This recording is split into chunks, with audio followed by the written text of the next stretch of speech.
I emphatically deny these charges.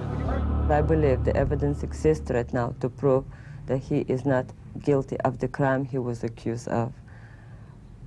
For example, I cannot paint a picture of Lee as a wonderful man, as an innocent bystander who simply was accused of. He did not paint this kind of picture, and I'm not going to make it any different.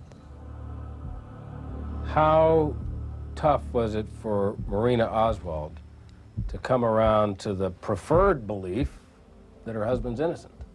I think it's been very difficult for her because she knows that she wants to believe that, and she guards against herself overcompensating, so to speak, in that direction. She is concerned that she has a natural bias, and so she tries to be objective. I didn't shoot anybody, no, sir. Because of my want for Lee to be innocent, and I have to dissect every theory more scrupulously than anybody else, because I don't want to make a fool out of myself to begin with. Right. So I want to deal only with evidence that will withstand the time. You learn to live not without the guilt, but you shed because you are you, and you're not responsible for somebody's doing, even though it's your child or husband, so ever. So gradually you get out of that guilty conscience. I'm sympathetic to Lee many times, but I'm also angry at him. He left me to swim in that dirty water that I didn't think I deserved it. So many times I question, did he use me as well? Well, did he really care for me at all? Marina has come a long way from the 22-year-old widow.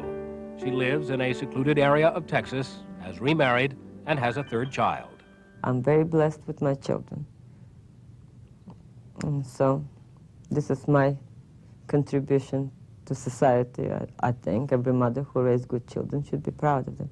So America wasn't deprived or should be burdened with me of my children. But not a day passes when Marina does not think of November 22nd, 1963. I feel like a hunchback. You know, that something was trapped in me and I cannot get rid of it.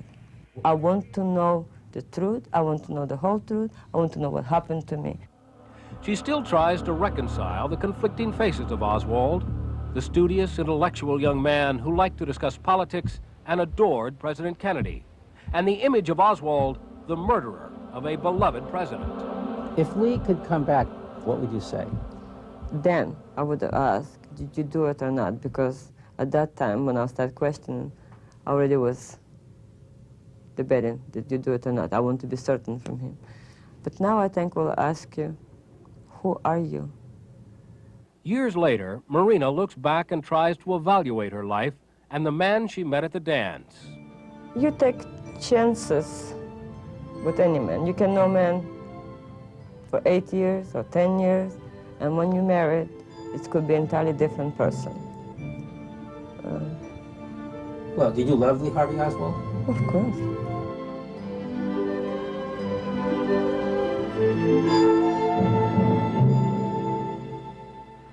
It is in the nature of human beings to want to know things with great certainty, to want to know exactly what was going on in Lee Harvey Oswald's life, precisely what happened on that day in Dallas. How frustrating to wonder what America would be like today if Kennedy had lived.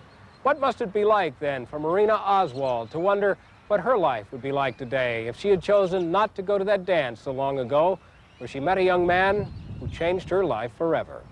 I'm Barry Nolan. Good evening.